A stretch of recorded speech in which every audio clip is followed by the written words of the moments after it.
J.Y. Jesus first, or the second, and yourself lost. This is a vision of life.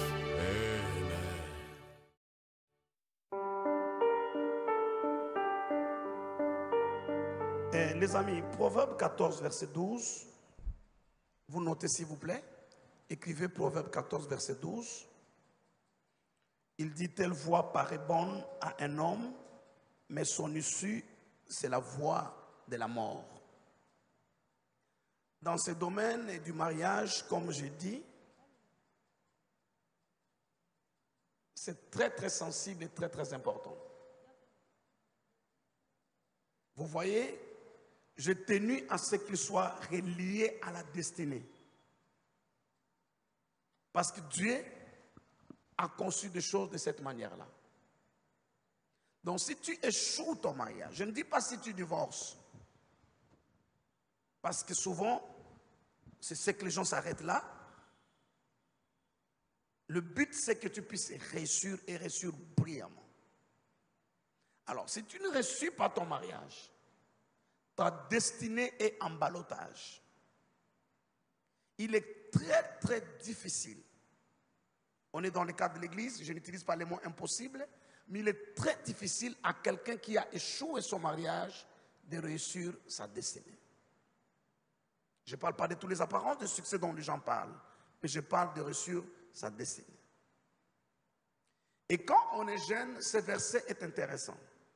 Telle voix paraît bonne à l'homme, mais son issue est une voie de la mort.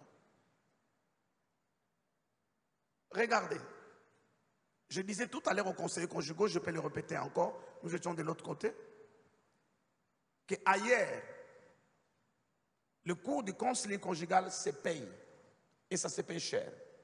Vous êtes membre de l'église, mais quand vous devez suivre ce cours, les gens payent. Ils reviennent là du travail, toute la journée ils ont travaillé, avec les embouteillages que nous avons. Ils ont des responsabilités en famille. Ils n'étaient pas prévus d'être là. Moi, vous pouvez dire, je suis votre pasteur, c'est mon travail, mais ils sont là parce qu'ils veulent vous aider et nous voulons ensemble vous aider. Ne prenez pas cette histoire à la légère. Ça fait 35 ans que je suis dans le ministère. Pendant 5 ans, j'étais berger à l'université du groupe biblique universitaire et 30 ans, pasteur ici, ça fait 35 ans, depuis 89, je suis dans la pastorale. Je connais des jeunes gens brillants, intelligents, qui avaient tout pour réussir. Aujourd'hui, je vous parle, ils sont des malades mentaux. Chez nous, malheureusement, quand on dit malades mentaux, on voit seulement les fous, ceux qui sont casinés là-bas ou encore dans les asiles. Non. Il y a beaucoup de gens dont la tête ne marche pas chez nous. Lisez les réseaux sociaux, regardez la télévision. Si on avait, comme ailleurs où les gens font des tests régulièrement, beaucoup de gens sont malades. Mais des gens dont je parle à cause du mariage. Si tu épouses quelqu'un qui est stupide, quelle que soit ton intelligence, tu finiras par devenir, je ne dis pas stupide, mais il va te tirer vers le bas. Il y a des gens maintenant, tout ce que tu peux lui expliquer, tu te demandes, mais cette incompréhension est venue d'où? Excusez-moi, je vais vous dire une chose. Surtout les hommes. Les toilettes sont des endroits où les gens réfléchissent et regrettent beaucoup de choses sans que personne ne les sache. Le besoin pour lequel il est entré est de 5 minutes, mais il vous fait 13 minutes dans la toilette. C'est le seul endroit où vraiment les gens, lui-même en train de regretter, disent si on peut reculer 7 ans en arrière, je vais corriger telle et telle autre chose. Et souvent dans le domaine du mariage. Des gens souffrent dans les secrets. D'autres en parlent. Je me répète, ma petite espérance de 35 ans, j'étais déjà célibataire, je parle avec des couples. Donc tu te retrouves dans un milieu, tu ne comprends pas ces incompréhensions, et ça coloca, et tu ne comprends pas. Parce que c'est blanc, lui te dit que c'est noir et ça doit être noir. Évidemment, lui quand il explique au pasteur, il lui dit, pasteur c'est noir, mais ma femme dit que c'est blanc. Très souvent, lorsque je parlais avec des couples qui ont des difficultés, Dieu m'est témoin. En conclusion, je ne sais pas qui a raison, qui a tort. C'est là où je félicite le magistrat. Parce qu'il arrive quand même à savoir en définitive. On ne joue pas dans ces domaines. Telle voie peut te paraître bonne, mais son issue est une voie de la mort. Les gens ont dégringolé dans la vie. Quelqu'un qui avait tout pour réussir. Mais le poids du mariage, de l'échec du mariage. Écoutez-moi, frères et sœurs. Les gens ne changent pas parce que vous voulez qu'ils changent. Je prêche l'évangile du changement, je crois au changement, les gens changent. Mais ils ne changent pas parce que toi tu voudras qu'ils changent. La loi de la case du départ est extrêmement importante. Votre bonheur en dépend. Vous pouvez monter dans la carrière, vous pouvez avoir des moyens financiers, vous pouvez exceller dans tous les autres domaines. Mais si dans le domaine du mariage, vous avez échoué, comme aime dit Pasteur Véronique, vous devenez intercesseur à vie. Des gens qui sont responsables et des gens qui sont sérieux. Des choses qui se passent dans des couples où on a échoué, on ne sait même pas l'expliquer à d'autres personnes. On ne sait même pas l'expliquer. Généralement. Je vous lis un deuxième texte et je vais vous libérer, les amis, pour d'autres séances. Le deuxième texte, il est dans 1 Roi chapitre 20, le verset 11. C'est le roi d'Israël qui répond à un roi qui le menaçait, qui lui a envoyé des messagers, qu'il puisse se rendre sans bataille. Il répond en disant que celui qui revêt une armure ne se glorifie pas comme celui qui la dépose. Je vais le mettre en français facile d'aujourd'hui. Le jeune homme qui est en train d'être recru, qu'il ne se glorifie pas au détriment de celui qui va en retraite. Celui qui va en retraite a l'air fatigué parce que le travail, sous le drapeau, tout autre travail, lui a pris toute son énergie, sa force. Mais celui qui vient d'être engagé, il sort de l'université, il est plein de vigueur. Mais la Bible dit que c'est celui-là qui commence, qui veut s'engager dans une voie, qui ne se glorifie pas par rapport à ceux qui ont déjà pris cette voie-là. Je parle de parents, je parle de parents spirituels, je parle de conseils conjugaux parce que nous les avons dans ce domaine du mariage et de toutes autres personnes qui peuvent vous aider utilement. Dans ce domaine, on a besoin d'écouter. Un troisième texte, je le lirai parce que c'est l'apôtre Paul qui parle, lui était célibataire. On peut comprendre la raison pour laquelle il a écrit un tiers du Nouveau Testament. Il ne l'aurait pas fait s'il était marié comme les autres. Et toute l'excellence de vision et de toutes ces choses-là.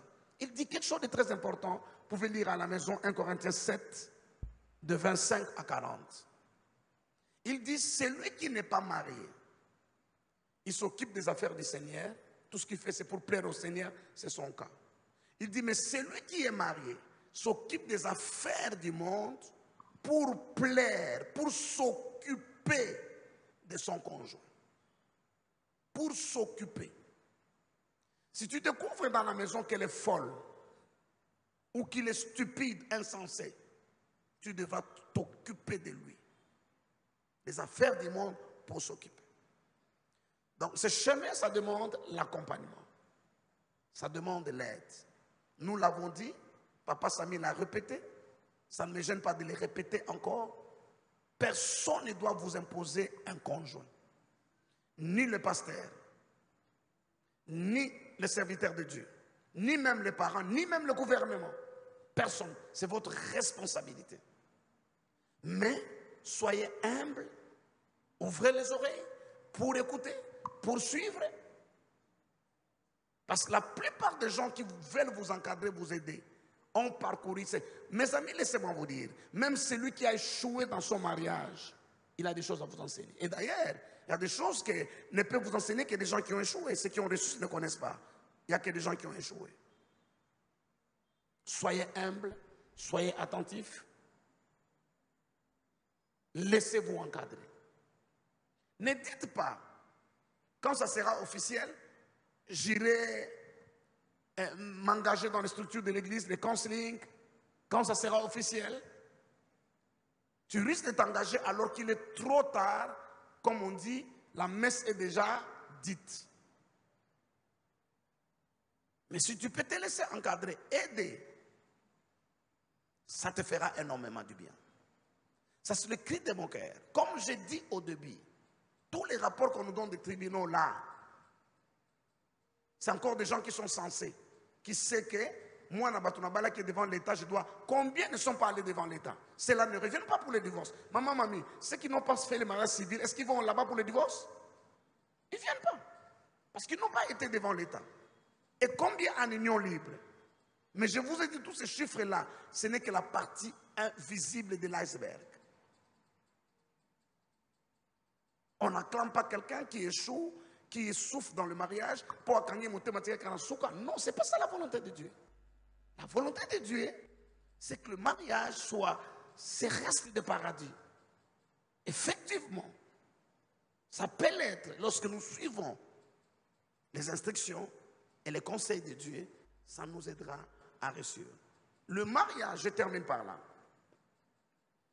est l'une des rares choses qui est à la fois spirituelle, au niveau de l'âme et au niveau du corps. C'est l'une des rares choses. Le mariage est parmi des choses les plus spirituelles, en même temps le plus charnel, c'est-à-dire corps, et aussi dans l'âme. Ce n'est pas ici que je vais rappeler.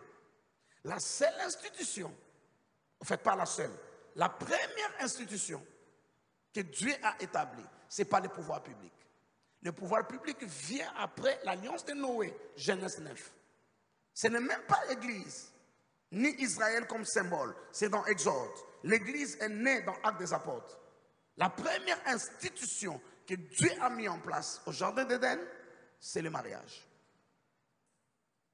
Et nous devons le prendre très très au sérieux, pour le bonheur de tout un chacun. On ne joue pas dans ce domaine, on ne joue pas. Quand c'est du fait, vous n'amenez pas l'essence. Vous avez la responsabilité de vivre dans la pureté, dans la chasteté, dans la crainte de Dieu. Parce qu'on n'en a pas parlé bien sûr, mais ça fait partie de toutes ces choses qui, à la longue, gâchent le choix et puis finalement, finissent par gâcher le mariage. Même pour ceux qui... Ça finit toujours par gâcher. Des choses peuvent être faites différemment. Une nouvelle génération peut s'élever et réussir pas pour eux-mêmes, mais réussir et inspirer les autres. Toutes ces tendances ne sont pas obligées d'aller à la hausse que nous avons suivie là. Vous avez tous été témoins. L'histoire des mariages religieux à un moment donné avait disparu dans cette ville. Et puis les églises ont recommencé. Et puis, c'est redevenu à la mode. C'est que nous sommes la lumière du monde, nous sommes le sel de la terre, nous avons la responsabilité, pour nous-mêmes, un jour de très bien se marier et de réussir. C'est un engagement dans lequel quand tu entres, tu es certain que tu es dans la bonne voie et que l'issue ne sera pas la voie de la mort. Merci beaucoup, conseillers conjugaux, d'avoir tout arrêté pour être là avec nous. Nous apprécions à sa juste valeur. Ce n'est pas des mots, je parle du fond de mon cœur. Merci au domaine de la jeunesse pour avoir organisé ce temps et merci aussi à tout un chacun de vous d'avoir accepté de participer à ces moments. Merci à tous qui se sont connectés pour nous suivre en ligne. Si on me permet, je ferai la bénédiction finale et je demanderai aux conseillers conjugaux que nous retournions ensemble où nous étions lorsqu'on aura donné la bénédiction finale, si je suis accordé à le faire.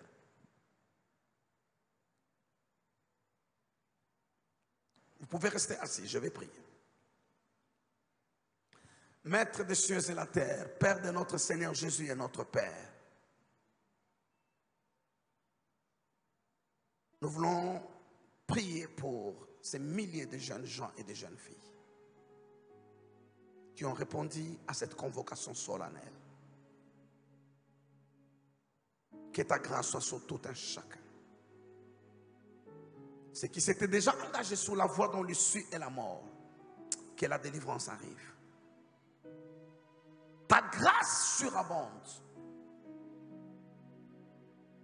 Que tu les bénisses. Et que chacun a son temps se marie et se marie bien. Réussissent dans son mariage. Même ceux qui étaient destinés à ne pas se marier, à cause de toi et de cette plateforme salon du conjoint, qu'un jour qu'il devient conjoint ou conjointe de quelqu'un et qu'il ressuscite au nom puissant de Jésus-Christ.